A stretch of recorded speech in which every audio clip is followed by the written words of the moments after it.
Today is September the 13th, 2021. My name is Tanya Finchum, and along with me is Ben Pollard. I'm with Oklahoma State University, and Ben is a retiree from the Oklahoma Conservation Commission. We're in Oklahoma City to speak with Kim Farber, Garfield County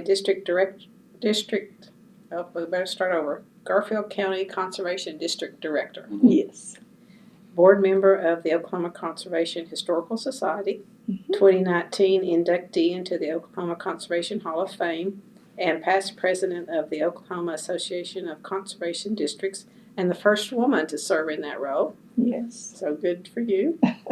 And this interview will be part of the Oklahoma's Conservation Heritage Oral History Project, which is a collaboration between Oklahoma Conservation Historical Society, the Natural Resources Conservation Service, and then Oklahoma Oral History Research Program at OSU. So thank you for talking with us today. Well, thank you for having me. Before we get into conservation experience, let's learn a little bit about you. Start wherever you want. Okay. Well, I was born in Clinton, Oklahoma in 1955, and we called that God's country out there, western Oklahoma. I grew up in a funeral home. My dad had a funeral home, and my mom had the flower shop right in the same building. So, and we lived there until I was 11. And when I was 11, we moved out to our new house. So, you know, it was kind of different. You grew up in a funeral home, and you had certain friends that would come over and spend the night. And then you had some friends that didn't want to come over at all. But it was quite an experience. And there were a lot of kids around the state that were just like I was. We all grew up in a funeral home, and it was a different life. But growing up back in the 60s in Clinton, I tell everyone, was a fairy tale. We rode our bicycles everywhere. Everything was good. We played outside till dark. You know, people tell that and you think, oh yeah, that was back in the dark ages. Well, no, it was back in the 60s. And it was just magical. I had a great childhood. Couldn't have asked for anything better. And did you have siblings? I have an older brother, but he's a lot older than I am, and so we didn't have friends the same. But yes, I had an older brother. What was the reasoning for moving out of town to the new house? To the new house? Well, it was still in town, but it was just up on the hill from downtown. You know, my brother grew up in the funeral home, and so he was a boy and things were different, but my mom didn't want me to have dates over or things like that in the funeral home. And she'd been in the funeral home for, gosh, I don't know, 20-some, 30 years. She wanted a house, a normal house that you weren't right on top of your business. And that was the reason that we moved out to our new house. Well, and my brother came home at that time, and he moved into the funeral home with his wife. So, yeah, that was one of the reasons. So he stayed in the family business at least for a while. Mm-hmm. So you graduated from Clinton High? Clinton High School in 1973, and went my first year to college at Southwestern at Weatherford. And it was a great college, but you know what? I was 15 miles from home. It's kind of like being in high school again. You went to class, and half of Clinton was in your class, and I wanted to go to OSU to begin with. But my dad thought I'd better go to a smaller college because I think he knew I was going to have a lot of fun when I got to OSU. So I started out at Weatherford, and Weatherford's a great college, and I'm glad I did. I kind of got my feet on the ground and had a better perspective. And so spent 1 year there or one semester? Spent 1 year there. And my sophomore year, I went to OSU. Majority of my family, my brother and my cousins, all went to OU. And that just wasn't for me. I did have a cousin that went to OSU, and I thought he was great. And so a lot of my friends were at OSU, so that's where I went. What did you major in? Education. I have a degree in secondary education in speech, journalism, and physical education, of all things. Jack of all trades. And that's what I did. This may sound crazy, but growing up, I loved summer. And like I said, we spent every day at the swimming pool. So I wanted a job in life where I had summers off. Well, there's not much you can do other than be a school teacher. But I had some great school teachers at Clinton. And in high school, my speech teacher, just loved her and did a lot of public speaking, and we were in a lot of plays. And so I thought, well, that's what I want to do too. I want to make a change maybe in somebody's life, because she made a change in mine. So that was my reasoning for majoring in education. That and having the summers off. And having your student practicum, student teaching didn't change your mind. You stayed with it. Stayed with it. No, I did that in Stillwater in the junior high.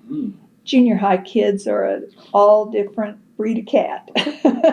They're just kind of coming into their own, and they feel like they can conquer the world. But they were good kids. And I had a good teacher to learn the ropes under. And I had a lot of good professors at OSU. I had a debate professor that I loved. And so it was easy, I thought. College to me was easy.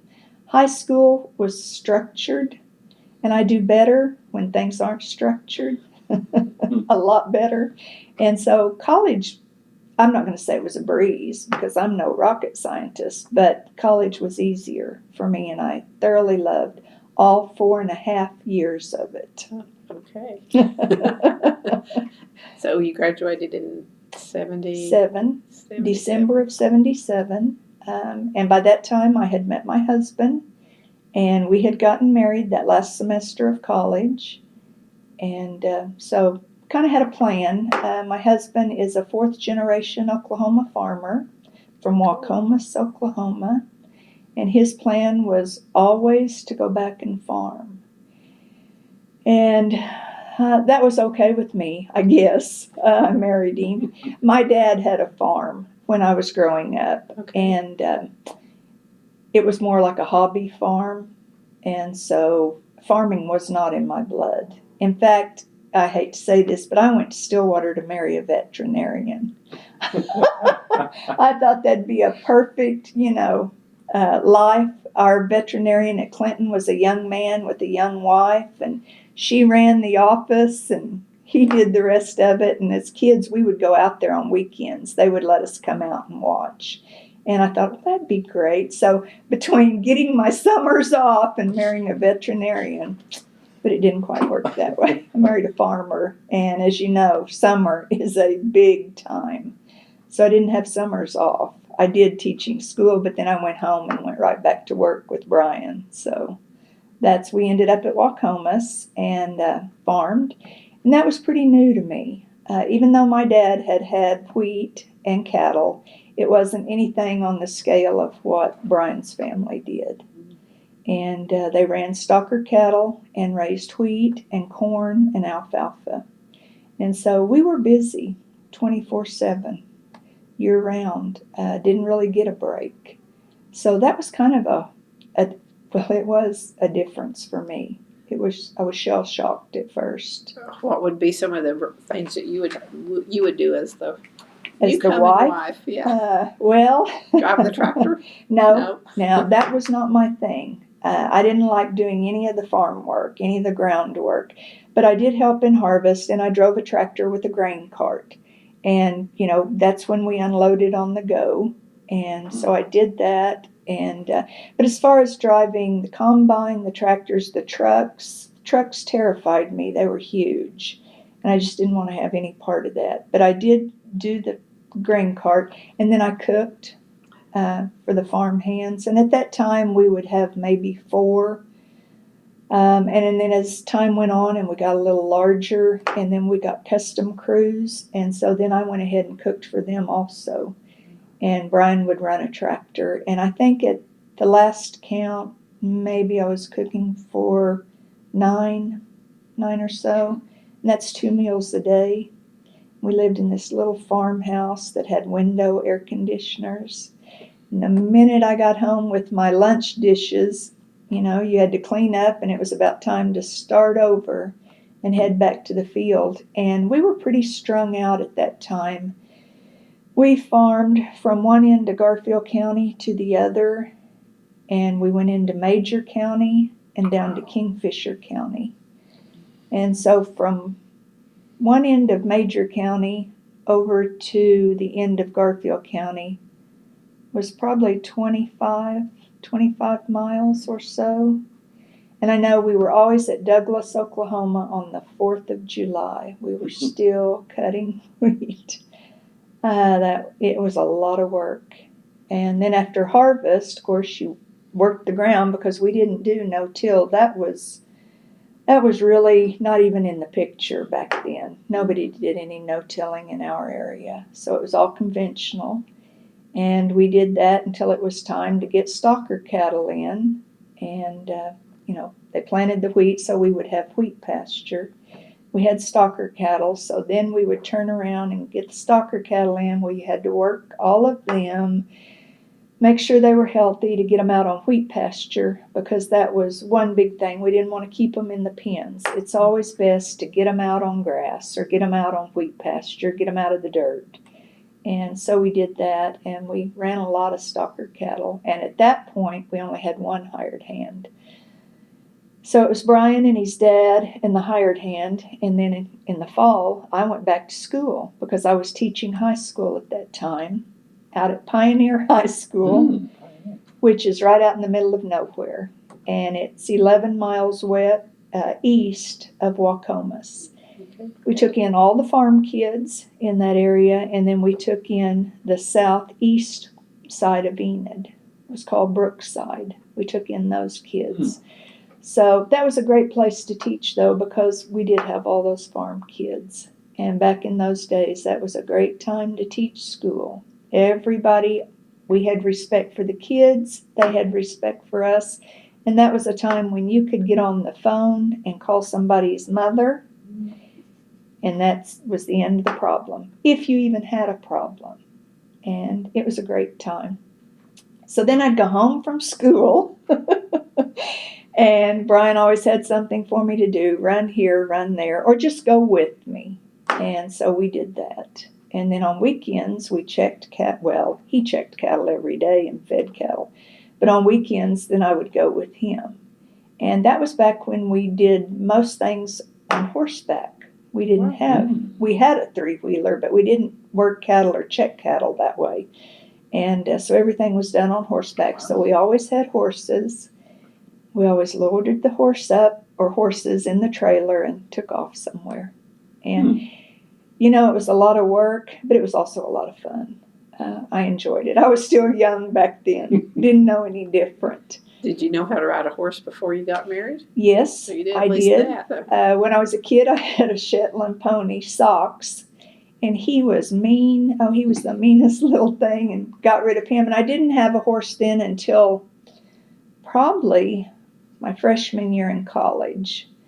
I wanted to go to Branson. My friends were all going to Branson to work in the summertime, and I came home with this wild idea.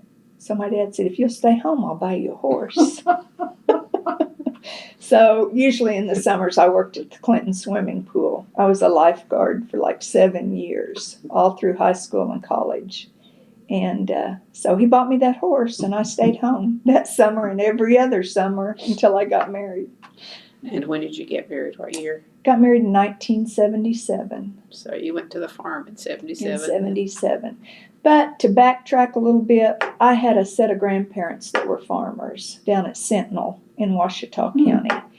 And so I would go down there in the summer times as a child.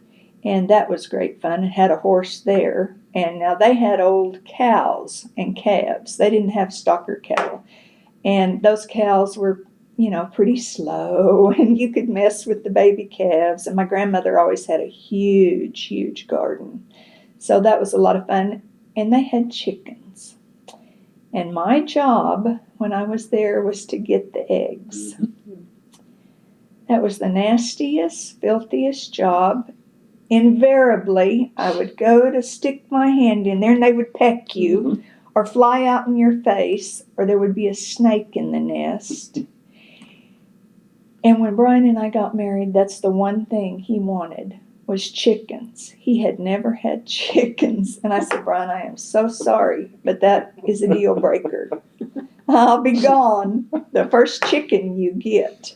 So needless to say, we didn't have chickens on the farm because I'd had enough chickens down at Sentinel.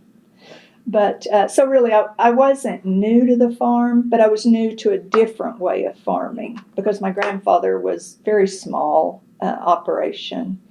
And now that I know things about OACD, my grandfather rented his land out to a man at Sentinel who in turn turned out to be a president of OACD, Buddy Crandall. Really? Cranford, yeah. Cranford. Yeah. And Buddy farmed my grandfather's farms. And of course, I didn't know anything about that. I was just a child. But I thought later, after I found that out, and then I was president, I thought, wow, what a coincidence. He was a character.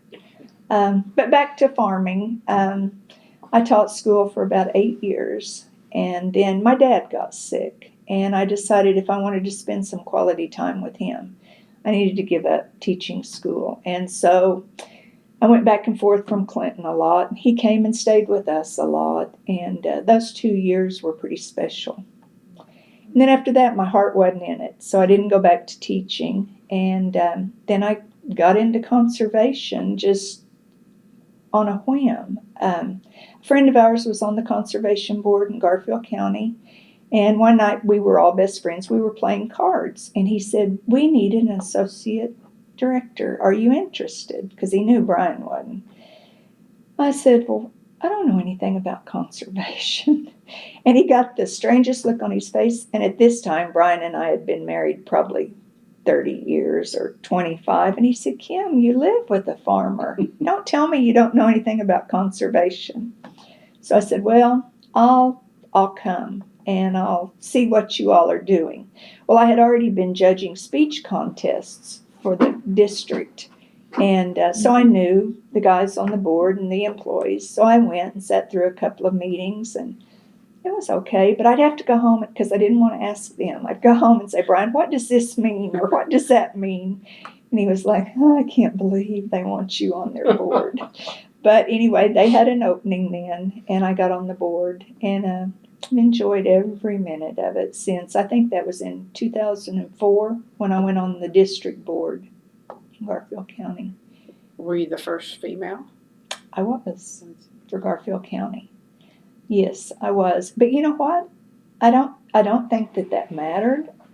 In some ways, I think I brought a different perspective to their board. Kind of mellowed them out a little, I think. And we had more women come into the conservation office after that, I think, to do things.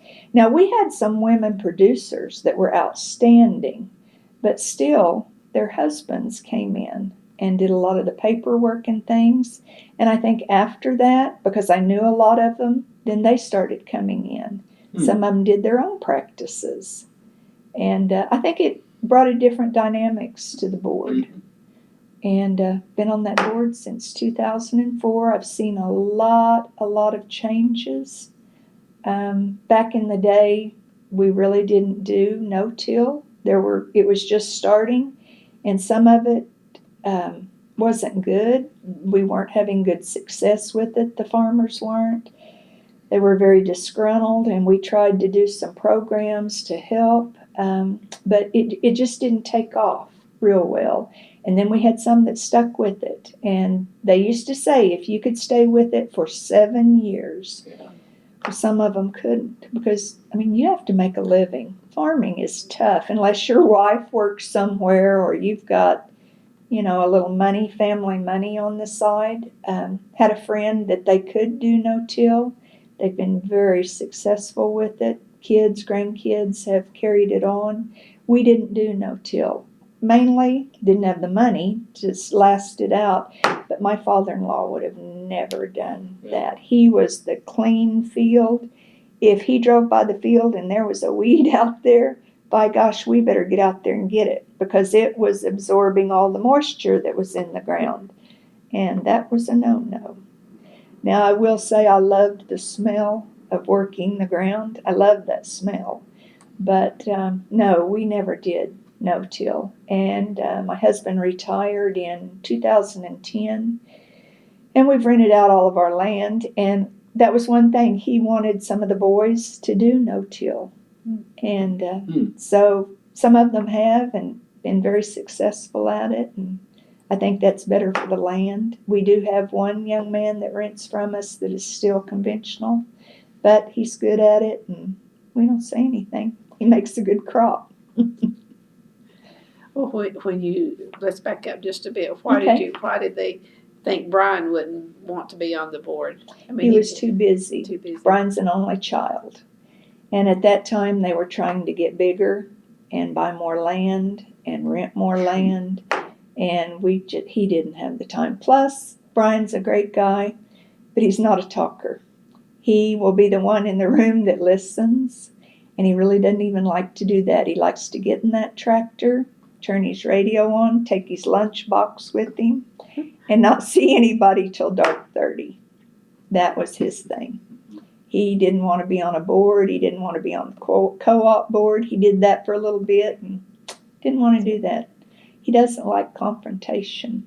And I don't either, but in life, you have to have a little confrontation. Sure. But he was a farmer. He thought college was a waste of time and money. And he didn't want to go, but his folks made him go.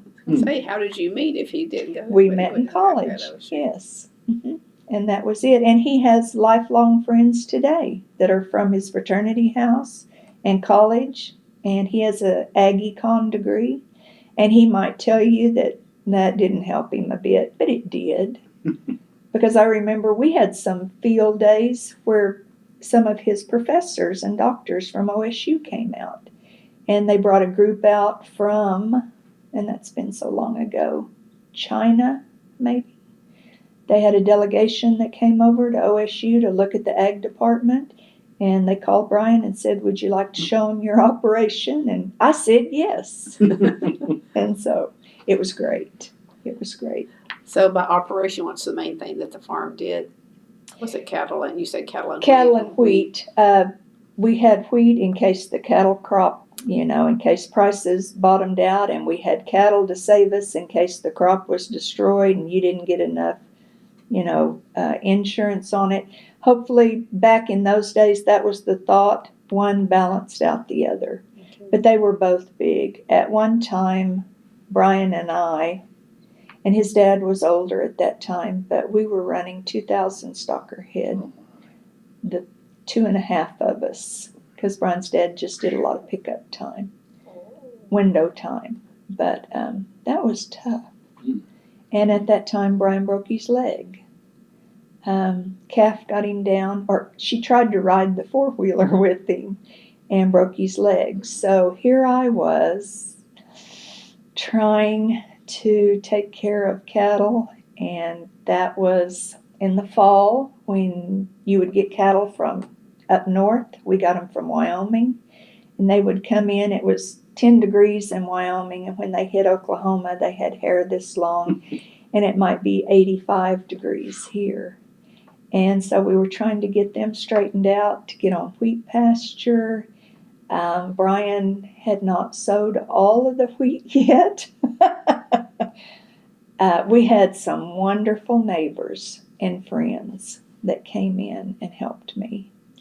And that was rough. That year was probably the worst, just physically and mentally. We had a border collie named Ben, and Ben would get in the old pickup with me every day, and he would get just as close to me as he could, and I would cry because I'm looking at sick cattle, and he had his head on my shoulder, and I don't know how we got through that, but worked a lot of cattle, and it all worked. Brian's leg healed up, and we went right on, but we couldn't have done it without friends and neighbors, and farm people are the greatest people in the world. So, well, on the farm, what was any conservation efforts going on? Practices, yes. Since no-till wasn't an option. No-till wasn't an option. We still did terraces. You had to go in and build new terraces. We did a lot of new waterways. We lived one of our fields. Several of our fields were on Turkey Creek, And there was a lot of erosion over there, and so worked on erosion practices, and that's mainly what they did. Just tried to be good stewards of the land. At that time, we didn't have the soil health title. You know, we still put on pesticides and sprayed for army worms, which they still do, but I mean, it was a different mentality. And like I said, we didn't have a weed on the place.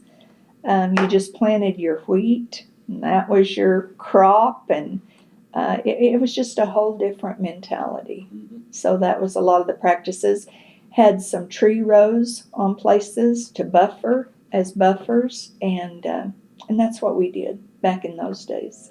Shelter belts, are they called? Shelter belts is what they were called, yes. Oh, so when you went on the board, what were some of the main issues the county was going through at that time? Well, watersheds. We had a lot of watersheds that were reaching that 50-year mark when we weren't sure what was going to happen to those. We took care of those as a district, went out and checked them and did maintenance on them. But a lot of them were coming to the end of their life, and a lot of the towers, you'd have to go down and redo the wheel that opened them and closed it. I'm sure that has a name, but right now that escapes me. But we did a lot of work with that, and we did a lot of work with our producers. We had a young man that was our district employee, and he was a go-getter. And so we brought in new programs. We did seeding for oil companies. We would go out and reseed what they had torn up for the producers. We, in Garfield County, got the first watershed dam built with stimulus money in the United States. I believe that was back in 2009, 2010. And it was at Drummond, Oklahoma.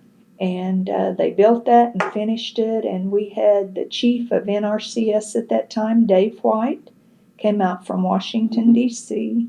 We thought we were hot stuff because we had that built with stimulus money. And we had a groundbreaking, and we had a lot of our legislators come out for it. Then when we dedicated the dam, it rained cats and dogs, and it was on a dirt road. So we didn't get up to the dam to do any publicity or anything, but we had a lunch, and Dave White was there. Terry Peach was Secretary of Ag at that time. Terry Peach came out for it. Like I said, some of our legislators, we had Frank Lucas came out from Washington. He was our congressman. And then a lot of the local ones, our senators and representatives, came for it. And really, it was a big project. And it's a beautiful watershed today. It has never breached. We've never had any problems with it. But it did do a lot of good because it was on a bus route, and people had built homes down from it. And so it was a good project, and we felt very safe with it. And like I said, at the time, it was a really big deal. And I'm so proud that our district got involved with that and did that. I'm thinking Drummond. Do you want to tell a little bit about Drummond, since this is where it was? Drummond is a farming community, and we have a quick trip. At that time, we had a bank, co-op, and a school, and that was about all that was at Drummond. And it was a great place to live. At that time, we lived at Waucoma, 7 miles out in the country. But when my husband retired in 2010, we moved into our new house in Drummond. And so then I got involved with city politics. I am not a politician. I can talk, but I'm not a politician. But I got on the city council and ended up as mayor of Drummond.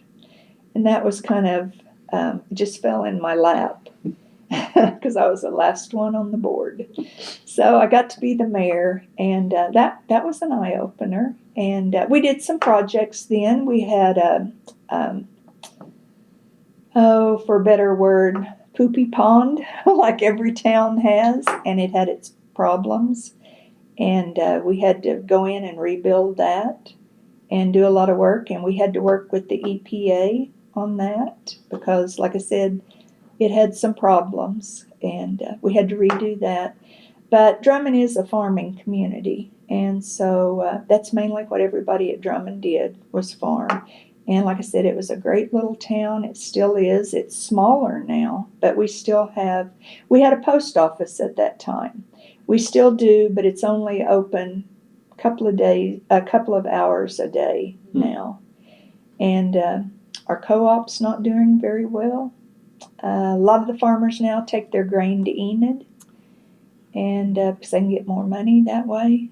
And our little co-op is pretty sad, but it's still there. It's still surviving. What's the population, just roughly, just ballpark?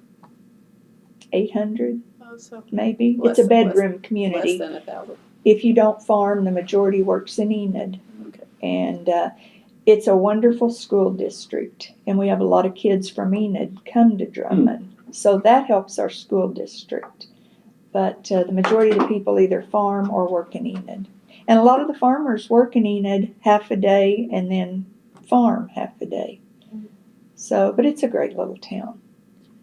So some of the other issues as a board member for what else is going on in Garfield County? Well, we partner. We have 3 creek, oh gosh, can't even think what they're called, but like Turkey Creek Conservancy, take care of Turkey Creek, things that happen along Turkey Creek with our producers. We have Red Rock Conservancy and Black Bear Conservancy, and they're all in our conservation district. So we tried to help, or we would have programs to try to help them, and these conservancies were over them. We really weren't as a conservation district. But we would do field days and try to talk about practices like erosion, and a lot of bridges went over those creeks. So we worked with our county commissioners and tried to get those upgraded and cut down on erosion that way. And then we would always have dinners and have like all the producers that were on that creek that were involved in those watershed projects come and talk about things they were concerned with, how maybe we could make it better, what we could do for that. So we did that. What else did we do? It seemed like our district manager, like I said, was a young man. He was always wanting to do something, which was great because we got producers in the office that way. We got them to do different things on their land. And at that time, no-till was starting to take off. And for our board members, none of them were no-till except one, and he was getting into it. Like I said, he's been very successful at it. But we did things like that, and in 2009, maybe, Garfield County was voted Outstanding Conservation District in the state, and we were proud of that. We worked with Ben, we worked with Mike Thralls, Lisa Knopf here at the commission, and did a lot of things. And I'm a believer in getting out and seeing what other states are doing. And we are a part of the South Central District, which is Oklahoma, Texas, Arkansas, and Louisiana. And every year, one of the states hosts the annual meeting. And so we got to go to all those different states. And it was fun, but it was also a learning experience because you got to see what those other states did in their conservation practices and what kind of soil they had. And I was amazed in Louisiana because I'd never seen rice farmers, or in Arkansas, rice farming. That was new to me. And just how they worked or cleared the land with crawdads. And they would flood it, these rice fields, and then send the crawdads in that would eat, I guess, the leftover rice and everything that was in there. Then they would drain all that. Anyway, that's in a different state. But I think it's good to get out and see different things, and we encouraged our producers to get out and do that. And then, of course, we always have the state meeting here in Oklahoma, and we encourage our producers and our directors to go to that. and you learn a lot there. Even though you've lived in Oklahoma all your life, you can always learn something new. There is something always changing and evolving, I think. The land is always there, but you've got to take care of the land, and you've got to do some different practices on the land. And of course, I know you've interviewed Jimmy Emmons, and he is such, a soil health person and has done so much for the state of Oklahoma. He is our poster boy. He's a grown man, but he's our poster boy. And like I said, he hit the ground running, and he's still running. And he's great for Oklahoma. So we did a lot of that. And then I was asked to get on the OACD board, and I was shocked because I thought, why do you want me on this board? But I went on, and I was not the only woman on the board. There were several others during that tenure.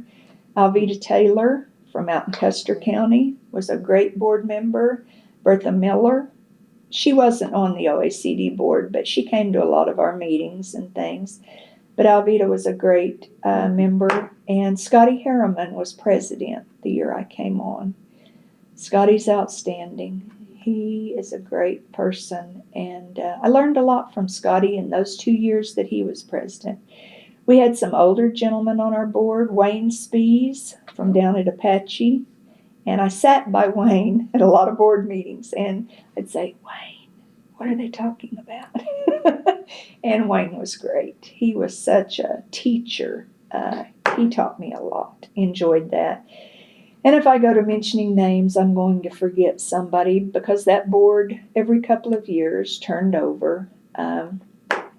Dan Siebert was on the board with me, Jimmy Emmons, Steve House, George Fraley was on there, I think, at that time. Like I said, I'll forget some names. And then I was on that board maybe 5 or 6 years when I was president of OACD. And I was their first woman president, and I wasn't sure how that was going to go over. But I'm going to have to say all through those years I was there, and then the 2 years I was president, and 2 years as past president, it went very smoothly. I thought, as a woman, it's perspective. I will have to tell you this story.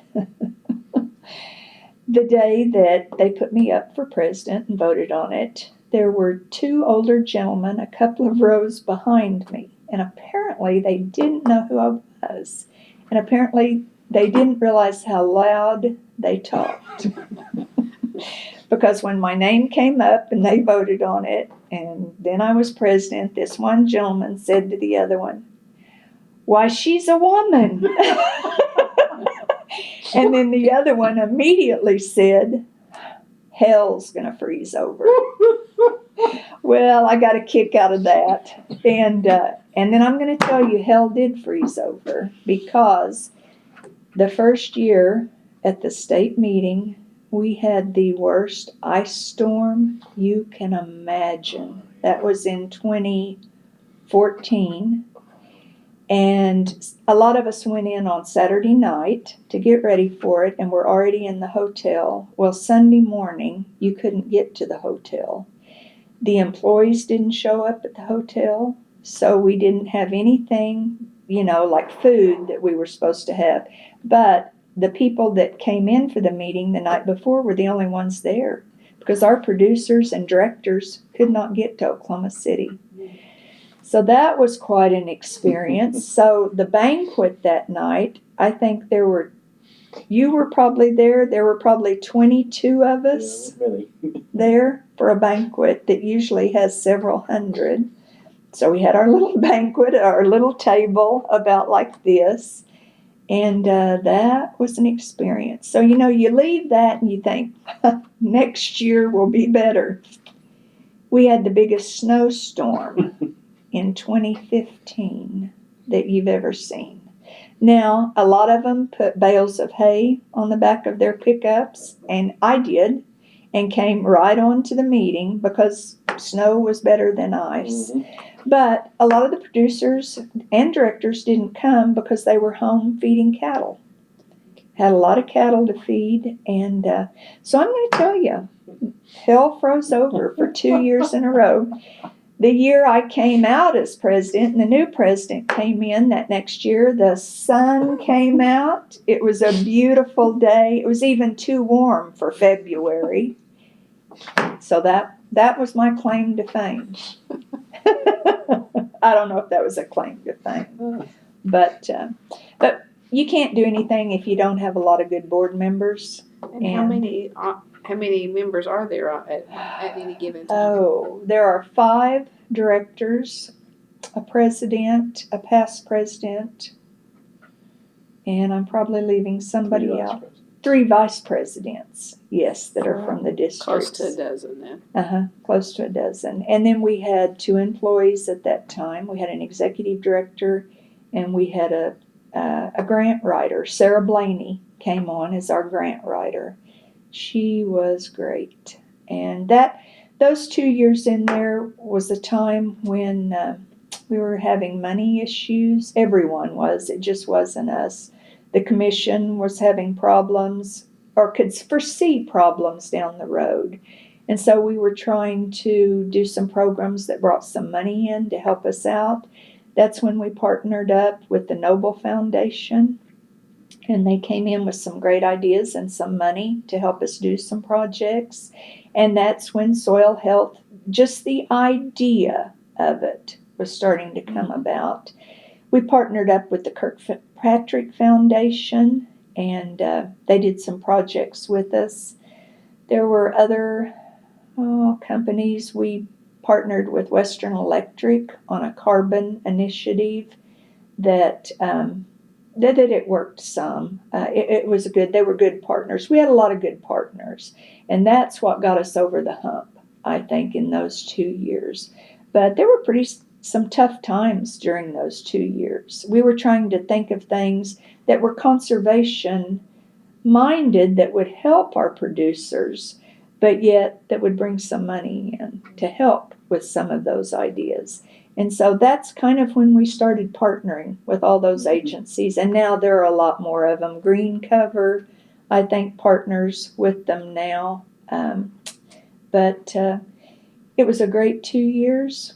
I wouldn't change it for anything in the world, even though we had some hardships. But with all the people on the board, Bryant Reeves from down around Mangum, Willow was on our board. And at that time we were also working, Dale Jenkins was on the board, and his wife is Native American.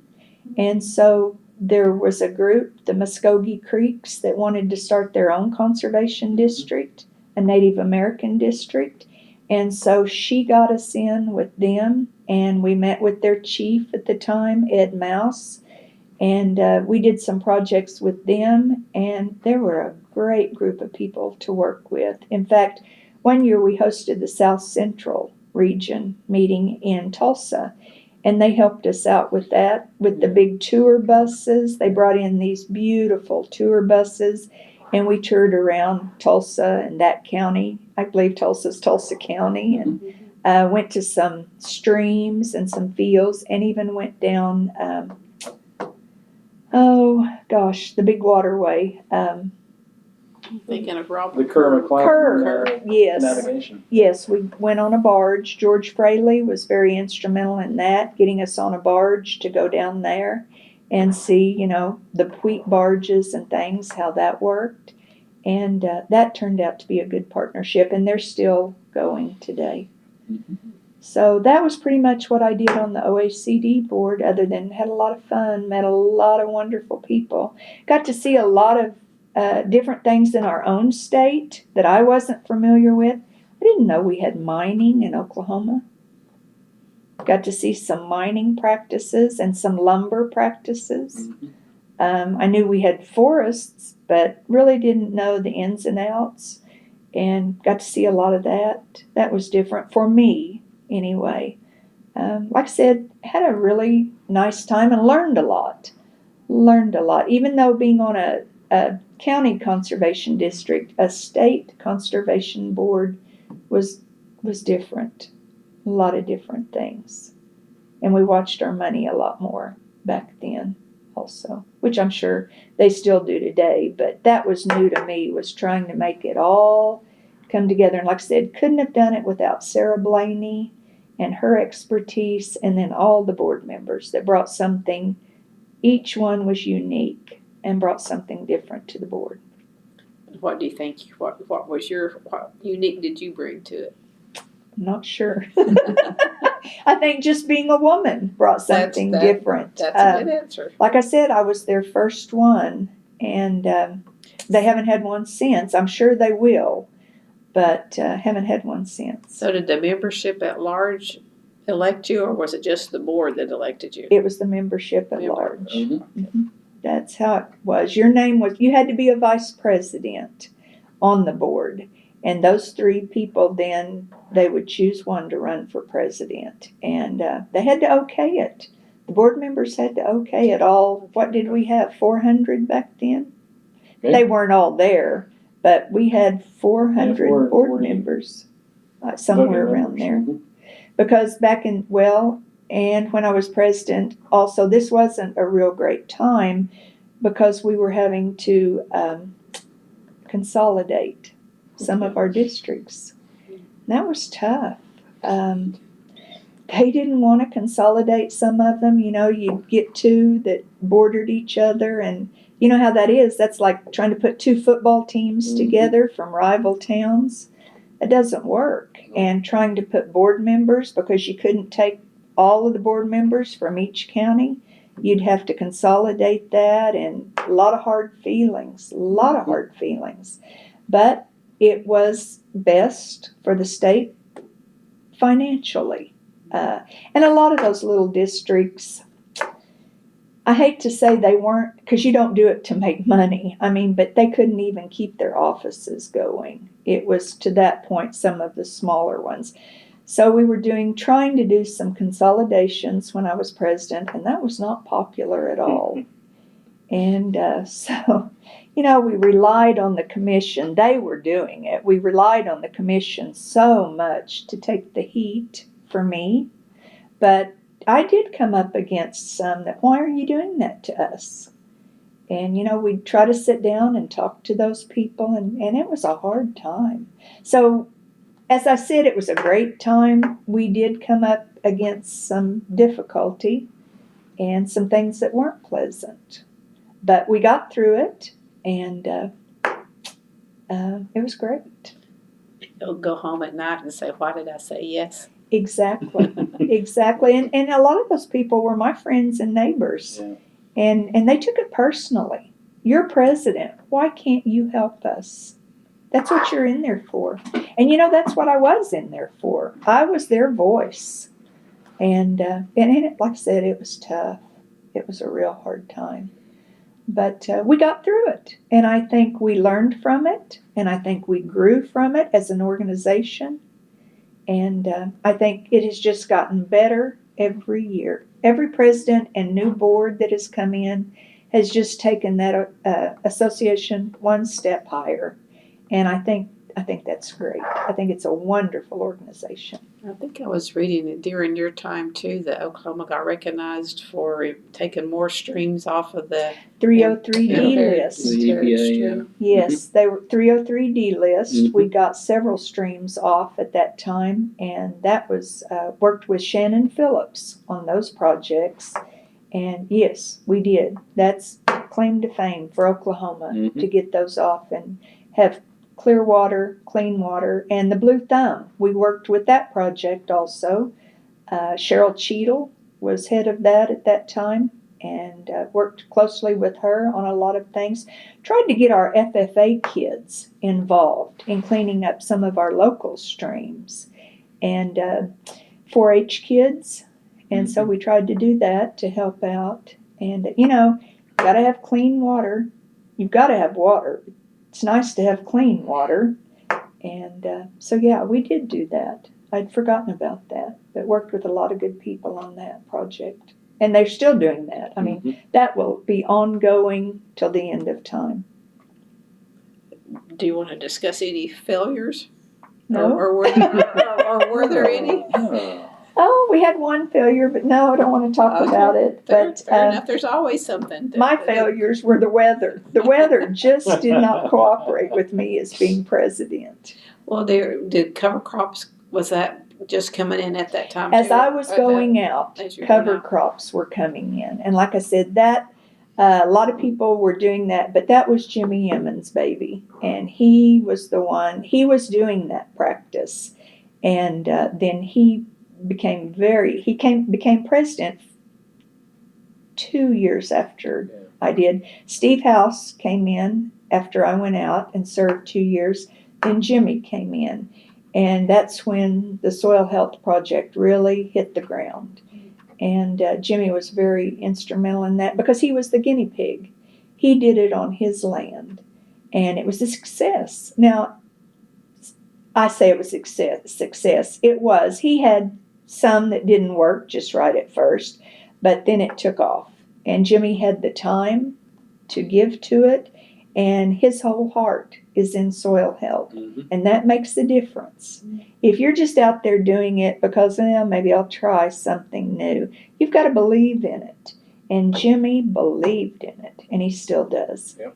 He is the voice for Oklahoma in soil health. I can't give him enough credit for taking Oklahoma just that one step further or 10 steps, because he has done that. And it was my pleasure to serve on a board with him.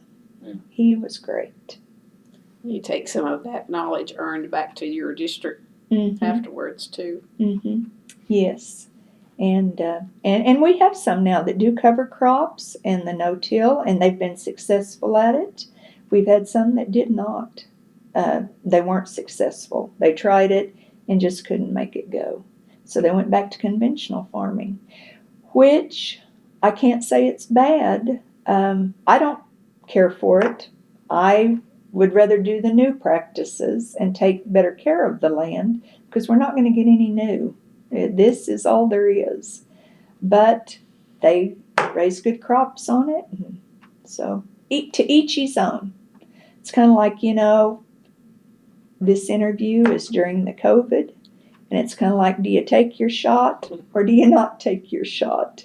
And you can't change somebody's mind. Just because I've had the shot, I can't make somebody else take it. And, really, I'll bring that up because that's been an issue on some of our boards. Our board members, some of them don't take it. Some of them do. Lost a board member last week to the COVID. Young man. And, it's just, we are all devastated. But you just never know. I've had the vaccine, but I could get the COVID still, probably. So you just can't say, you have to take it. But yet I wish they all would. I don't want to lose any more friends. And we're living in a different day and age, and we've gotten off conservation here, but that's what we're living in right now. We can't have anybody in our conservation office.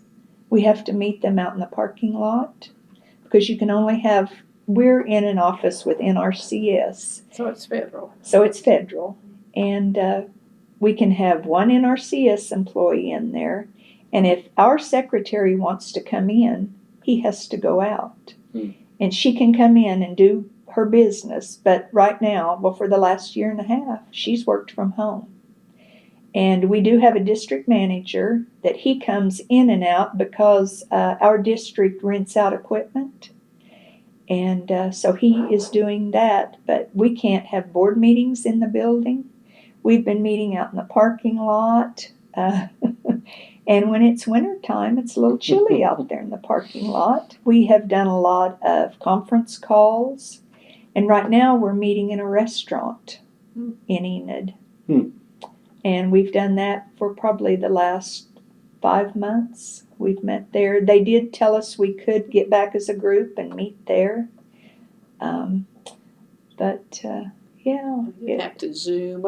Yes, and if we want to meet with a producer, we have to meet with them out in the parking lot.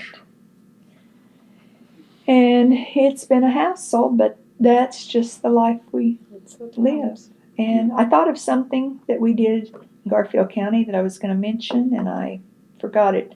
I don't remember if it had to do with the COVID or what it was, but maybe it'll come back to me.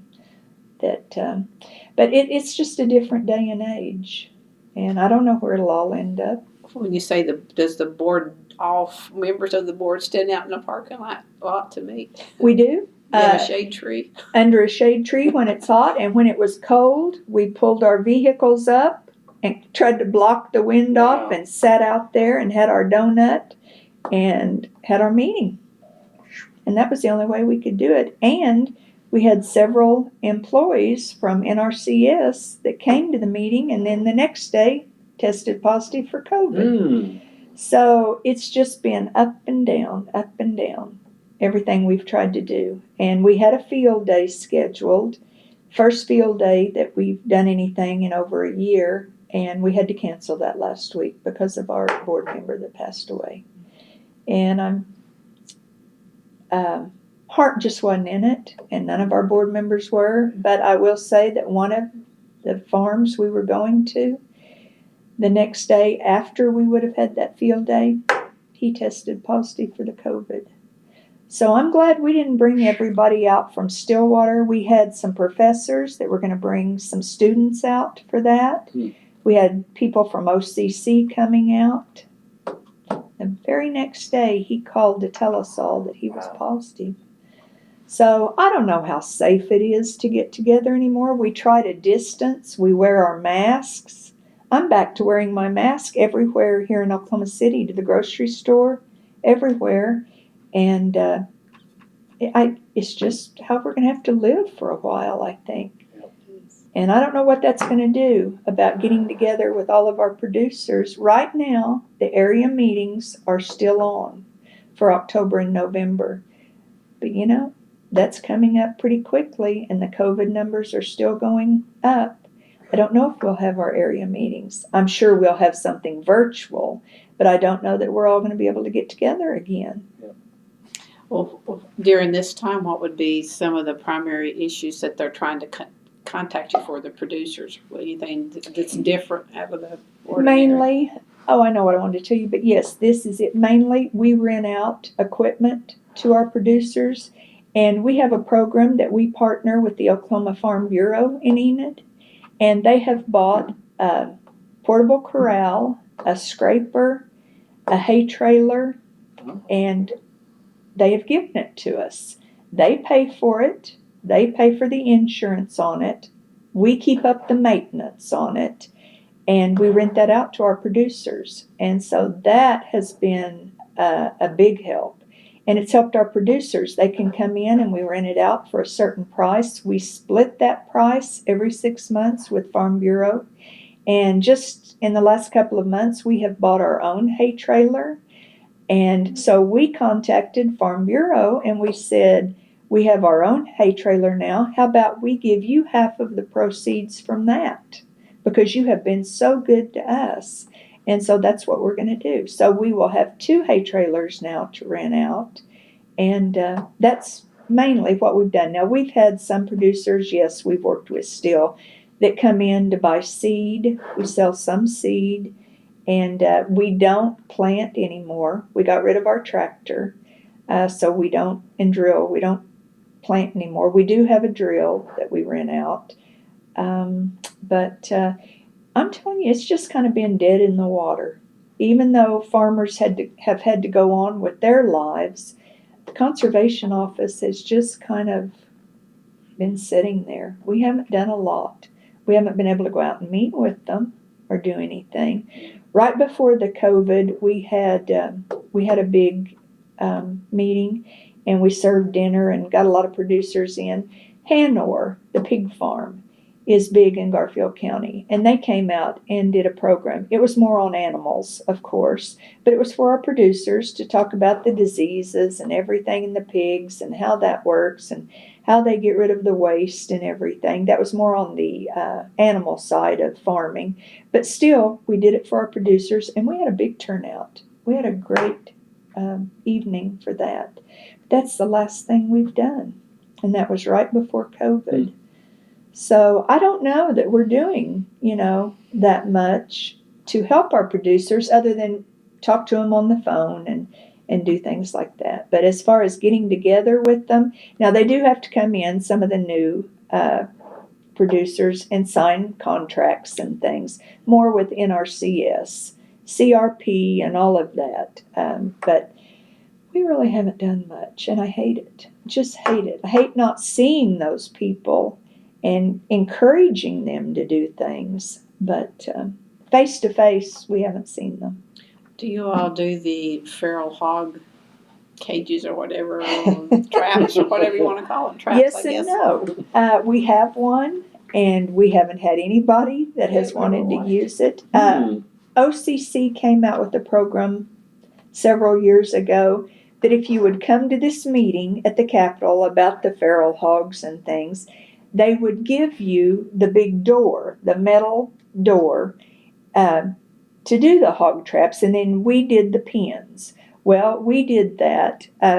It sat in our barn for a while because we don't really have the feral hog problem that a lot of the counties did. But we got it all built, and yes, we have it, and it's available, but it has never been out to my knowledge that I remember. Now, maybe the guy that did all the work on it has used it, but I don't think we have sent it out at all. The feral hog problem is more on the eastern side of Garfield County and on into Major County. Major County has a big problem. But as far as we do in Garfield County, it's not critical. And we don't want it to be, but yet we haven't rented that out. But we do have it with help from OCC. How about red cedars? We do have red cedars. Not the problem that they have in the other counties, but yes, we do have red cedars, and we have thought about buying the little implement that you put on the front of the tractor that cuts them off. I don't know what it's called, but anyway, everybody that watches this will know what it's called. We haven't done that because really we just haven't had the problem with red cedars that the other counties have. We've been fortunate. And the producers that we have pretty much taken care of it on their own. The only other thing that comes to mind is it's been on the news lately is Roundup, but that's probably not something you would have to do. The pesticide. Chemical? Yeah. Yes. No, we don't deal with that. We don't do anything with the chemicals, no. The army worm thing, no. We talk to our producers about it and give them information on it, but we as a district don't go out and do anything like that. But anymore, it's getting in your front yards. The army worms have taken over, and I don't know if they've had any calls, but no, we don't do anything with that. They are everywhere. They are everywhere. Yeah, we've had some in our front yard, just a few, not many. But that surprises me because, yes, that was something we fought on the farm, was army worms and everything else. And then to have them in towns, in a metropolitan area, you don't think of army worms but I don't know, we've had grasshoppers that tried to eat the shingles off of our house out on the farm and all of that. So why not? Well, and crickets migrate fly, don't they? Yes. So some of that too. It has been, yes. But I miss seeing everyone, and hopefully one day this will all change and we can all get back together. And you mentioned earlier that I was inducted into the Conservation Hall of Fame. I am so proud of that. If I could say anything, that's probably the top of my list. Something that means a lot to me. Yeah. Were you surprised when that? Shocked. I was shocked because I was sitting there with one of my representatives, and he was talking, and I said, "Wait a minute, I want to hear who gets this year." And when Larry Wright started in, I thought, "Wait a minute," and it just started to all click, the things he was talking about, and I almost couldn't even walk up there. I was so shocked. And of course, when they announce your name, everybody turns and looks back. And yes, I was very shocked. Still am.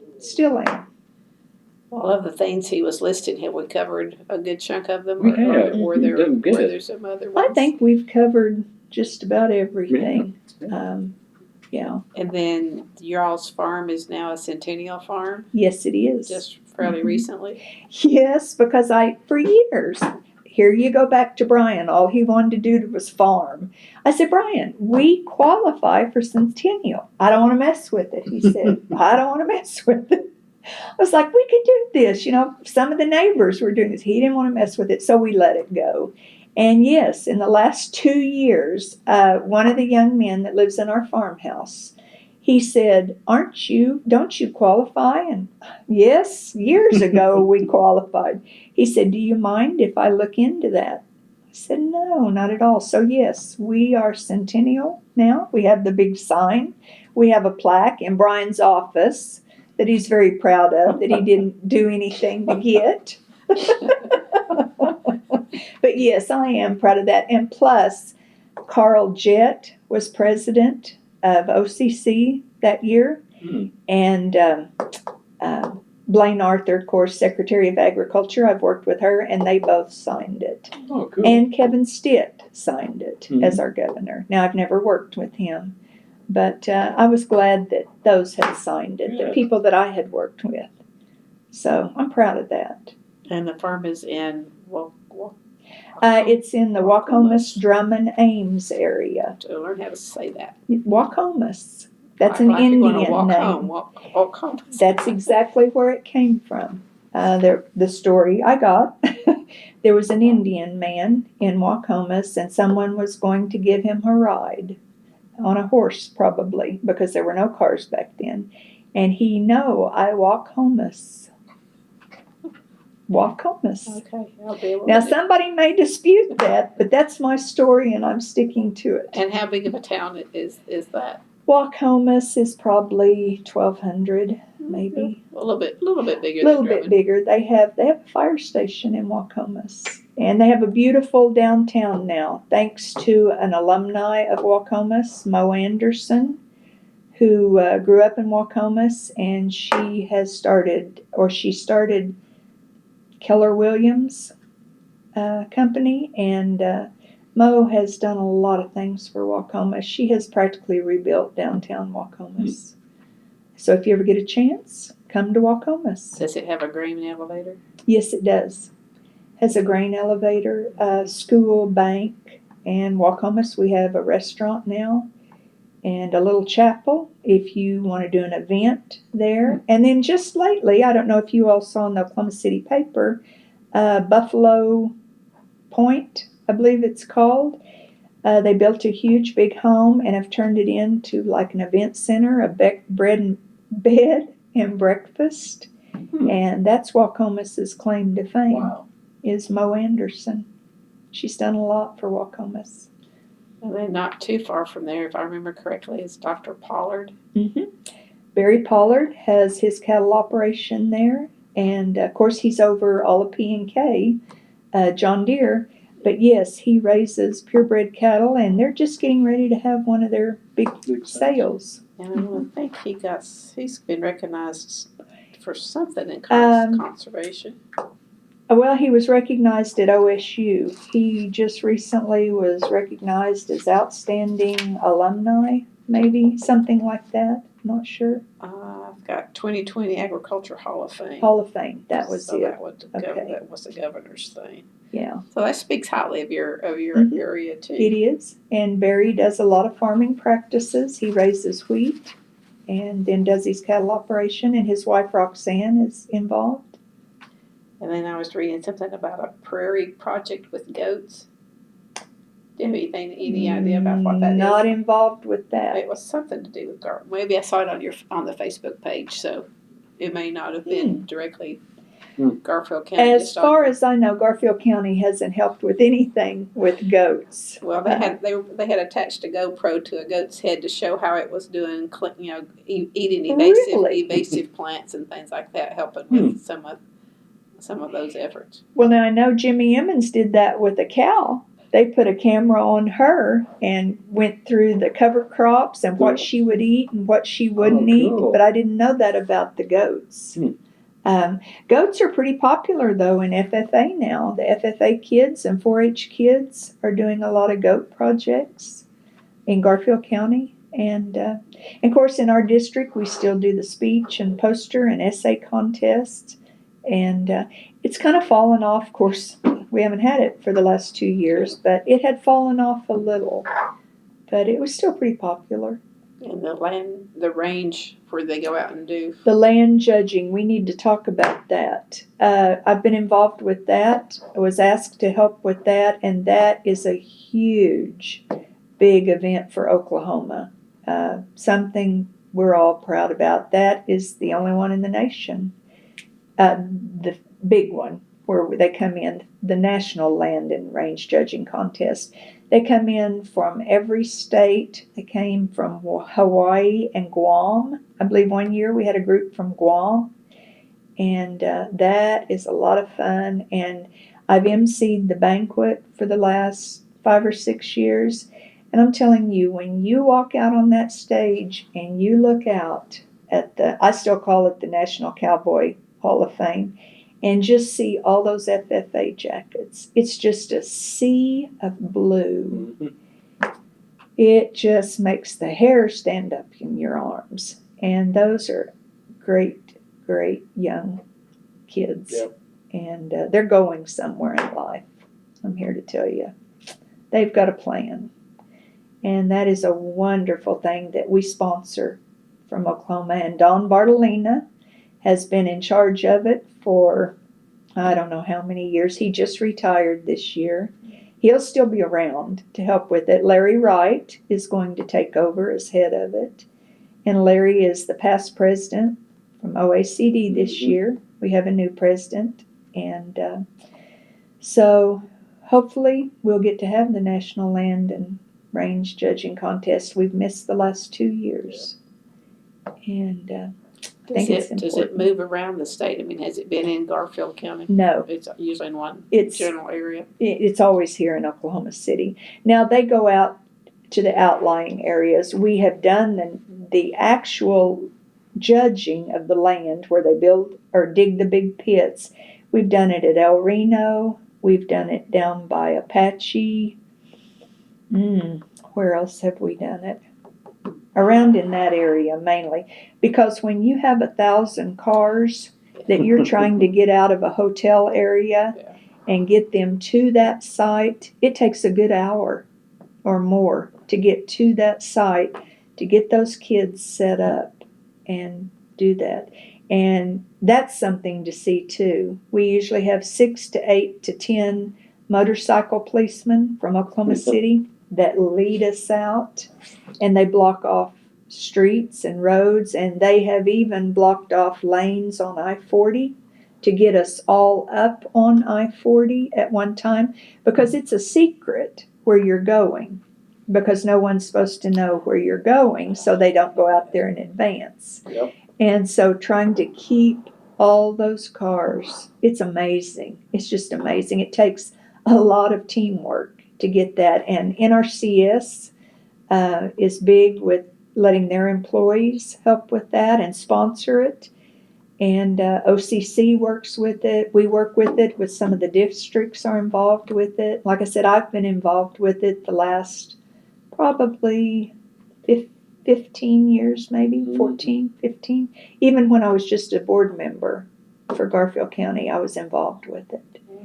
And we've had some really great days out there, and we've had some crummy days out there when it was, the day they got here was 80 degrees, and the next day it was sleeting, and the kids didn't have coats. So you never know in Oklahoma what you're going to get.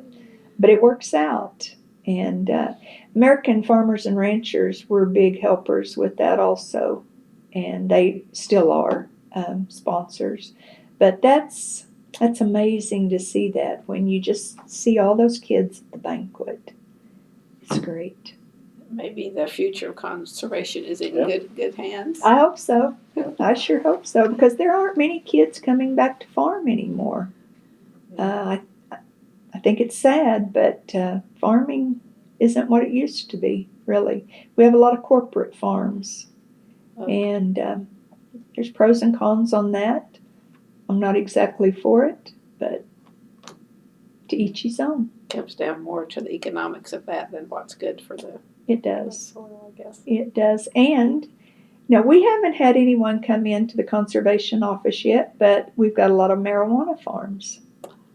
And that's something that is going to take over here for a while and maybe forever. I don't know. But we've got a Would it lot be of. considered a producer from your standpoint, I guess? It would be a producer for us. And like I said, to my knowledge, we've never had anyone come in and want to do some practices with marijuana. Don't know where we stand on that, what our stance is about marijuana for the state yet. I know there's a lot of hoops you've got to jump through. I have some land out in Custer County that my dad left me, and I still have it. And I have a man that farms it for me, Marvin Agan, and he's farmed it for the last 37 years. And just in the last couple of months, he has sold off a couple of his little plots to marijuana farmers. And they've set up the greenhouses, and I've seen pictures of it. I haven't been in it, but I've seen pictures of it, and they're going gangbusters out in Custer County. And I never dreamed I would see anything like that in my lifetime. Because back when I was in high school, marijuana was bad. You didn't, want to have anything to do with it. And now we're growing it out on our land. So I think that's a sign of the times, how we are changing and evolving. And I think that's something we're going to have to contend with, are the marijuana farmers. And like you said, that's going to be in our office. They're going to be our producers. You wonder what the side effects of all that is for the environment. I do. Not just, but for the environment itself. And I don't know how they're getting it to grow in that red soil out in Custer County, but they are. Well, that's a good segue into defining dirt versus soil. Mm-hmm. That's red dirt out there. That's red dirt out there. We grew wheat and a lot of cotton out in Custer County, and then of course they grew hay and alfalfa. But when I was growing up, those were the three main things: were wheat, cotton, and look how it's changed. My gosh! Well, even for Garfield County, when Brian and I were first married, it was primarily wheat, corn, and you could only grow corn if you had a pivot. And so we did that. We had a couple of pivots and tried that, and then chopped it up for ensilage. But now we've got canola, we've got beans, sunflowers. What is something else they're doing there? Sesame seeds. Oh, yeah. Oh, and you've got to plug every little hole in your truck if you're trying to take sesame seeds to town, because they come out every little nook and cranny. Yeah, it would be very big. Yeah. So I've seen that change. And of course, wheat strands. When I was a kid, all you raised was TAM 101. That was a brand or a strain of wheat. Can't even tell you today what it is. I should know. But that has changed so much since in the last 40 years. So everything is changing. I'm not, a lot of it for the better. The majority of it for the better. But I'm just not sure about the marijuana yet. Just not sure about that. But you'll stay as your director for a while and figure it out, maybe. Maybe. Maybe. What do you foresee, like in the next 10 years, like from a conservation standpoint, from your standpoint, whatever? Honestly, I really can't even imagine what they're going to do. There are so many programs right now. I know General Mills is starting a program, and I don't know enough about it to talk about it. I'm sure Jimmy Emmons talked about it. We're trying to get some producers in Garfield County to come on board with General Mills and do cover crops and see how the crops come out. Like I said, I don't know enough of it really to talk about it. But that's coming in the future. I think that's going to be big. Like I said, a lot of our farmers now don't use their local elevators. They take it to the bigger elevators. I think we're going to see a lot more of that. They ship it out by rail from Enid, Johnston's, and ADM. And so I'm not sure. To be honest, I just really can't answer that. I don't know what they'll come up with. OSU in the ag department, they're trying new things all the time, hybrid things, and I don't know enough about that either, really, to talk about it. I just know that it's in the works. So really in the next 10 years, I think you're going to see a lot more of the soil health practices like cover crops. I do think some of these conventional farmers are going to have to give over, mainly money-wise, because it takes a lot of money to fill that tractor up every day, and farm equipment is so expensive. I'm just amazed, and I'll probably be wrong, but you go out to buy a new tractor and it's $400,000. How do you afford that? Mm-hmm. I know it was tough when we had the big tractors, and it wasn't anything like it is today. And combines, wow. I just can't imagine these. And like I said, a lot of the younger ones aren't coming back because they can't afford it. How do you make enough money to buy a $400,000 combine that you use maybe 8 weeks out of the year? Maybe not even that much, depending on what you have. Now, if you go with your combine and go north, sure, if that's your job, but that's not farming. That's helping the producer, but that's not farming practices, really. So I don't know. I don't know where it's going to end up. Well, and they'd be so expensive that the district couldn't buy one that could rent out. Yeah. No. And then everybody would need it at the same time, Uh-huh. virtually anyway, I guess. Yes, we had a tractor, a small tractor, that we did rent out, and it wasn't worth it. And we were having to put a lot of money in it for parts, and some people just don't take care of things, so that wasn't feasible. No, we could never do anything like that as a district. Like to, but couldn't do that. What are you thinking, Ben? Got more questions? All right, we covered the waterfront. Let's go through mine real quick and see. We talked about impaired streams and non-point source. Flood control structures. Yeah. We've done Got that. those. And like I said, we worked with a lot of great people. George Moore, Johnny Pelly. George comes out and looks at our structures. Gene Peters comes out and does the work on them. We couldn't have done anything, of course, without the Oklahoma Conservation Commission, working with Mike Thralls, Ben Pollard, Lisa Knopf. That has just been wonderful. Couldn't ask for better people. We didn't really talk, of course, but it is conservation. We haven't talked about the historical. Yes, that's what I was just getting. Founding member. Yes, founding member of that. How did that come about? Well, Ben Pollard and Tom Lucas. Tom Lucas from out at Woodward was a big advocate of that. And really, Tom pretty much was the godfather of this group. Mm-hmm. And got 10 or 11 of us together, and Ben has taken over as chairman and does a great job. And we're trying to, we've partnered up with the, help me, Ben, the Historical Museum Society down here. For photographs. And they've given us a little spot where we can display some things. And we're working to get pictures, have them digitalized from OSU.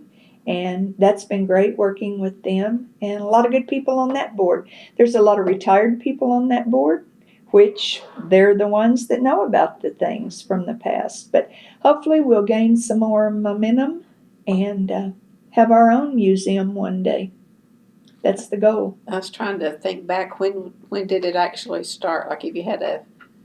This is our 4th year of operation as a nonprofit corporation, and we spent a couple of years gearing up to that point. So it's been 5 or 6 years now that we've been working on this. Like 2015, somewhere That's in about there. right, yeah. Somewhere in there. Tom Lucas started out He with a lot of groundwork. He got the folks together to start talking about it. Yeah, and that's been really 5 or 6 years ago. I'm proud of that Oklahoma's doing that.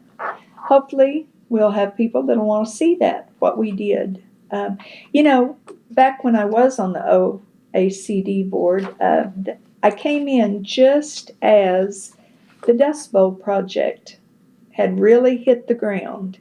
And we won an Emmy for that. Oh, the Ken Burns The Ken movie, Burns documentary Mhm. on the Dust Bowl, and interviewed a lot of people. Now, I didn't have anything to do with it because I was just coming on the board. But that was a big project that they worked on. And today, you can still watch that on TV. And I think, do we just have one survivor that we interviewed out of all of those There's very people? few left now, yeah. I think maybe just one Pauline survivor. is Pauline. one. Yeah. So that was a huge project for OACD. And like I said, I was just on the board at that time, but that was a big deal. And maybe they'll come back in another 10 years and do soil health. Maybe. We'll see, yeah. Maybe. Yeah. You have to start with the jars so you can keep track of the improvement of the soil. Well, and at that time we had a water trailer. What was where we bought this trailer that measures how water goes into the soil and the runoff. Oh. What was that called? Yeah, it's just the rainfall simulator. The rainfall simulator. About how it soaks into the ground, on whether it's worked or whether it has some cover on it. We took that all over the state for several years. Yeah. And we were even going to haul that thing to Washington, D.C. and show it. Yeah. And then we had an idea, maybe somebody up there had one closer, but we didn't take ours. But that was a big thing for OACD, was the rainfall trailer simulator. Educating as many as you can. We did. And that went hand in hand with the Healthy Soil projects. Yeah. And we had field days and showed it off at every area meeting and at the state meeting several years. And I'm not so sure, did we haul that to Arkansas? Probably. I think we took that to Arkansas one year. And when they had their South Central meeting, we did a program in Arkansas on that. So you're still teaching, even though you retired from teaching? Or stopped teaching many years ago? You're still doing a little bit of it. A little bit. A little bit of it. And husband's retired. Yes, he retired in 2010. Does he stay dabbled in farming? Well, yes and no. He goes out and drives around and looks at it and talks to the young men that farm our places. For a couple of years after he retired and quit farming, actually doing the farming work, we still ran some cattle with a partner. We had a partner. And our partnership was he did the work and Brian would kind of oversee it and give him some ideas. But we're completely out now. So you don't have to be an active producer to be on the... You have to have land, but you don't have to be active, no. But you have to have land in Garfield County. And vote there still. But I probably need to get off the board because it's time for a new wave. But you can't find anybody that wants to do this. Because here I go back to, these kids haven't come back to farm.